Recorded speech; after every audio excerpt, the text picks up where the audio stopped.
Good afternoon, everyone. This video is going to upset some people. It's especially going to upset people from Russia and China, but it may also upset some people from around the world that aren't American, because it is going to be once again focused on America's power and influence and how much they have relative to the rest of the world.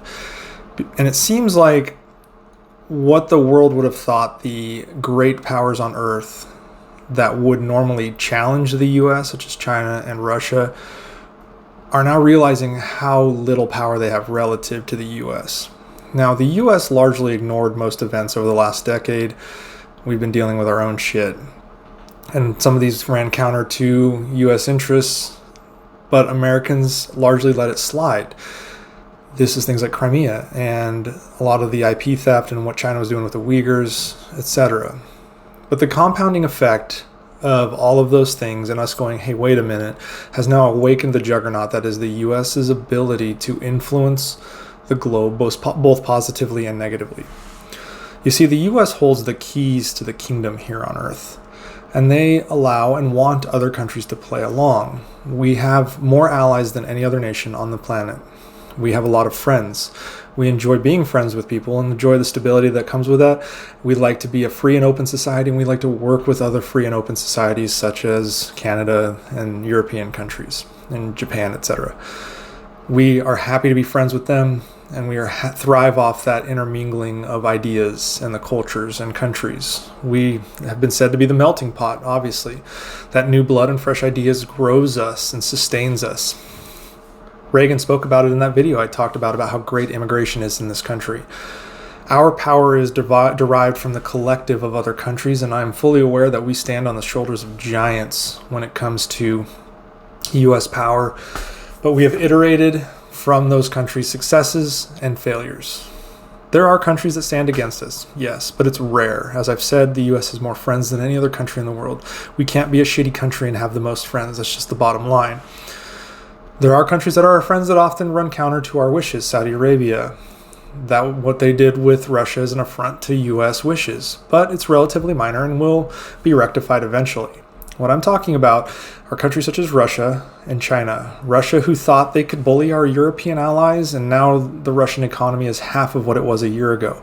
Everyone talks about their currency, but their currency is manipulated, so I don't want to hear about how good their currency is doing because they have so many controls. Put that currency on the open market and watch it crash into the fucking earth.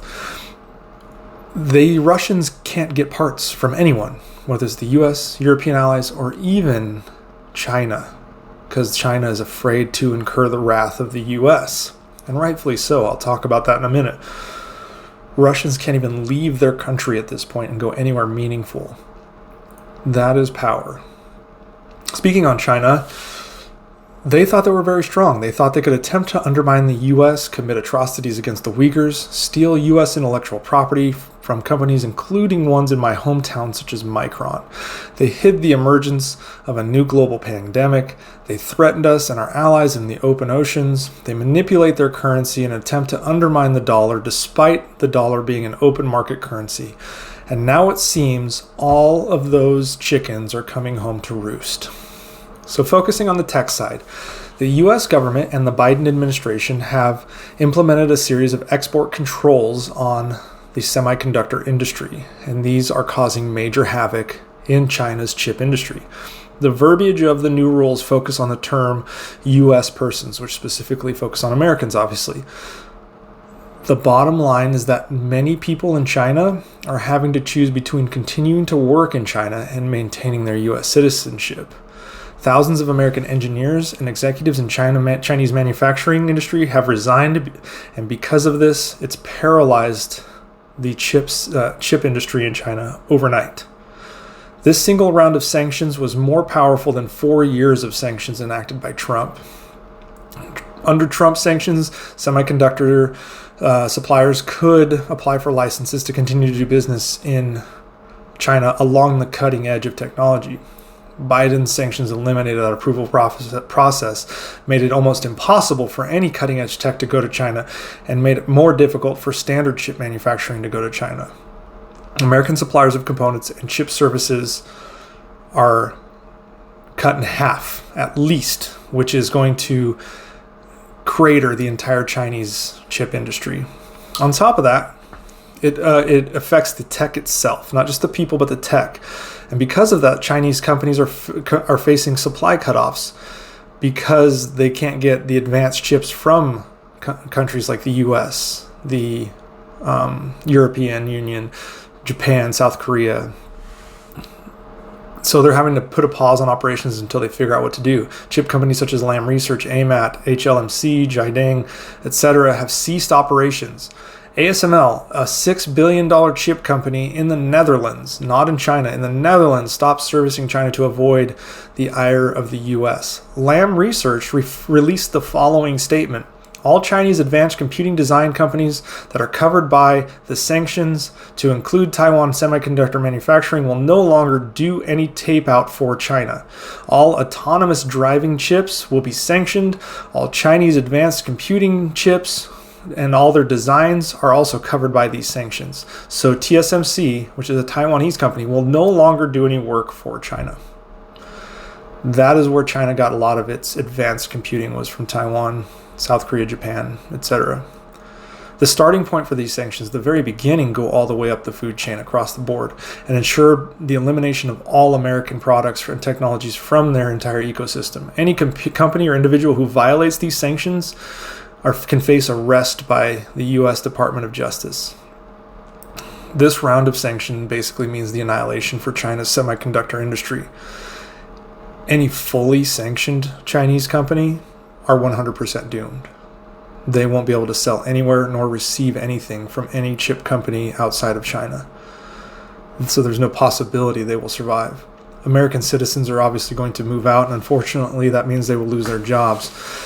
That is something that Biden was trying to mitigate. I don't think he will be able to in the near term, but over time we will. Biden has released a large package that was approved by Congress to bolster the U.S. chip manufacturing. It actually affected Boise here because we're building an additional huge fabrication plant for Micron. Those engineers leaving China will come back to the U.S. It's just how long that's going to take and what the lag looks like. If it's going to be detrimental across the board, we'll see. I don't know that portion.